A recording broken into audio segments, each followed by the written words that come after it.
എല്ലാവർക്കും നമസ്കാരം. നാം ഇന്ന് ചർച്ച ചെയ്യുന്നത് 3ാം ക്ലാസ്സിലെ മലയാളം പാഠപുസ്തകത്തിലെ 2ാം യൂണിറ്റായ പലകാരപ്പൊതി എന്ന പാഠഭാഗത്തിലെ തോൽക്കില്ല ഞാൻ എന്ന ഭാഗമാണ്. നിങ്ങൾ ആദ്യമായിട്ടാണ് ഈ ചാനൽ കാണുന്നതെങ്കിൽ ചാനൽ സബ്സ്ക്രൈബും ലൈക്കും ചെയ്യണേ. തോൽക്കില്ല ഞാൻ. മുന്തിരിങ്ങ ഒരു റഷ്യൻ കഥയാണ്. ഭക്ഷണവും കുട്ടികളും വിഷയമാകുന്ന രചനകൾ നമ്മുടെ ഭാഷയിലുണ്ട്. ഒരു കവിത വായിക്കൂ. തോൽക്കില്ല ഞാൻ. മേരിയോടൊന്നും ചോദിച്ചു ഞങ്ങൾ, പേരെന്താ കുട്ടി, പേരൊക്കെ എത്രേ? നാണം കെട്ടു മടങ്ങില്ല ഞങ്ങൾ, നാടെന്താ കുട്ടി, നാരങ്ങ എത്രേ? പട്ടുക്കുമ്പാള കോണമുടുത്ത് പ്ലാവിലെ പൊൻകിരീടവും വെച്ച് പയ്യെ പയ്യെ ആ തെങ്ങിൻ മടലിൽ പൈക്കിടാവിനെ അട്ടിത്തെളിച്ചു. നാരങ്ങ എന്ന വിശ്വപ്രസിദ്ധ നാട്ടിലെ കൊച്ചു റാണി വരുമ്പോൾ തൻ കരത്താൽ മുഖം മറച്ചെന്റെ അപ്പച്ചൻ പോലും പൊട്ടിച്ചിരിക്കും. അക്കിനാവിനെ കാണുമ്പോഴെല്ലാം അമ്മ ചെന്നങ്ങോ വാരിയെടുക്കും. ചുറ്റുമെത്തുന്ന ഞങ്ങളും ഓരോ വർത്തമാനങ്ങൾ ചോദിച്ചിരിക്കും. മാമൂ നീ എന്തു കൂട്ടി, നീ പെണ്ണെ മീമി ചുട്ടതാണമ്മച്ചി തന്നെ. കള്ളി നീ അതിലെന്തൊക്കെ തിന്നു, മുള്ളു മാത്രം ഞാൻ തുപ്പിക്കളഞ്ഞു. കണ്ണു രണ്ടും വയറ്റിൽ മുളച്ച് വൻമരങ്ങളാൽ വന്നാലോ പെണ്ണെ, മാന്തളിനൊറ്റ കണ്ണല്ലേയുള്ളൂ, മാറി നിന്നവൾ കൊഞ്ഞനം കാട്ടും. തോൽക്കില്ല ഞാൻ എന്ന കവിത എഴുതിയത് KC ഫ്രാൻസിസ് ആണ്. കവിതയുടെ ആശയം നോക്കിയാലോ. മേരി എന്നാണ് കവിതയിലെ കുട്ടിയുടെ പേര്. ഏത് ചോദ്യത്തിനും അവൾക്ക് ഉത്തരമുണ്ട്.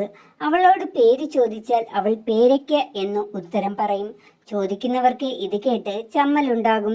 എന്നാൽ നാണം കെട്ടു മടങ്ങാതെ മേരിയുടെ നാടേതെന്ന് ചോദിക്കുമ്പോൾ നാരങ്ങ എന്ന് മേരി ഉത്തരം പറയും. കവുങ്ങിൻ കുമ്പാള കൊണ്ട് കോണകമിട്ട് പ്ലാവില കൊണ്ട് കിരീടവും തലയിൽ വെച്ച് തെങ്ങിന്റെ മടലുകൊണ്ട് ഉണ്ടാക്കിയ പശുക്കിടാവിനെയും വലിച്ചുകൊണ്ടാണ് മേരിയുടെ നടത്തം. വിശ്വപ്രസിദ്ധ നാരങ്ങ എന്ന നാട്ടിലെ കൊച്ചു രാജകുമാരി എന്ന പോലെ അവൾ വരുന്നത് കാണുമ്പോൾ മുഖം പൊത്തി എല്ലാവരും പൊട്ടിച്ചിരിക്കും. ആ കുസൃതി പെണ്ണിനെ കാണുമ്പോഴെല്ലാം അമ്മ ഓടിച്ചെന്ന് വാരിയെടുക്കും.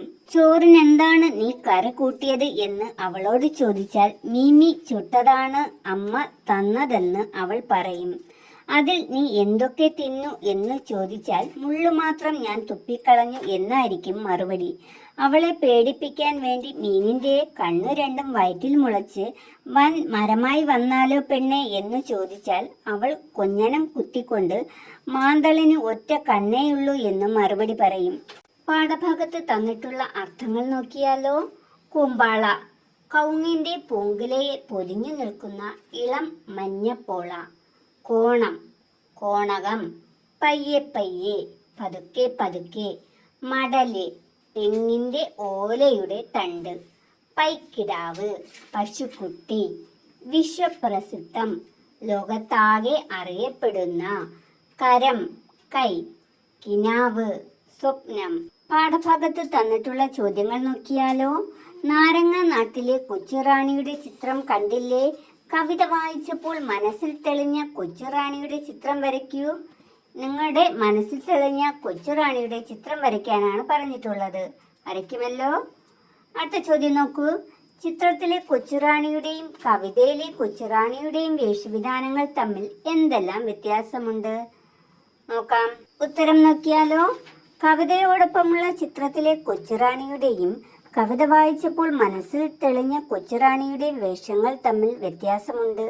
കവിതയോടൊപ്പമുള്ള ചിത്രം കണ്ടാൽ ഭൂമിദേവിയെ ഒരു കൊച്ചുറാണിയായി സങ്കല്പിച്ച് വരച്ച പോലുണ്ട്. എന്നാൽ കവിത വായിച്ചപ്പോൾ മനസ്സിൽ തെളിഞ്ഞു വന്നത് കൂമ്പാള കോണകം ഉടുത്ത് പ്ലാവില തൊപ്പിവെച്ച് മടലുകൊണ്ടുണ്ടാക്കിയ പശുക്കുട്ടിയെയും വലിച്ചുകൊണ്ട് നടക്കുന്ന ഒരു കുസൃതിക്കുട്ടിയുടെ ചിത്രമാണ്. അടുത്ത ചോദ്യം നോക്കാം.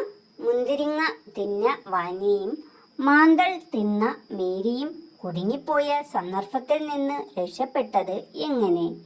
രക്ഷപ്പെട്ട മാർഗങ്ങൾ തമ്മിൽ വ്യത്യാസമുണ്ടോ? ചർച്ച ചെയ്യുക. ഉത്തരം നോക്കാം. മുന്തിരിങ്ങ ആരും കാണാതെ വാന്യ തിന്നു. മുന്തിരിങ്ങയിൽ ഒന്നു കുറവാണെന്ന് കണ്ട അമ്മ അത് ആരാണ് എടുത്തത് എന്ന് ചോദിച്ചു.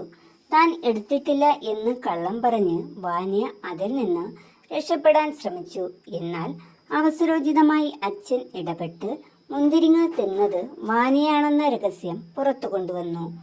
മാന്തൽ തിന്ന് മുള്ളു മാത്രം തുപ്പിക്കളഞ്ഞു എന്നു പറഞ്ഞ മേരിയോട് മാന്തളിന്റെ കണ്ണുകൾ വയറ്റിൽ മുളച്ച് മരമായി മാറും എന്നു പറഞ്ഞ് കൂട്ടുകാർ ഭയപ്പെടുത്തി.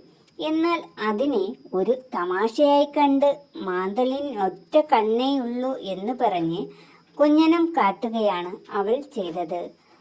മുന്തിരിങ്ങ എന്ന കഥയിൽ പ്രശ്നം രസകരമായി പരിഹരിച്ചത് അച്ഛനാണ്. തോൽക്കില്ല ഞാൻ എന്ന കവിതയിലെ കുട്ടി തന്നെയാണ് ചോദ്യങ്ങൾക്ക് രസകരമായി മറുപടി പറഞ്ഞത്, സന്ദർഭത്തെ മറികടക്കുന്നത്.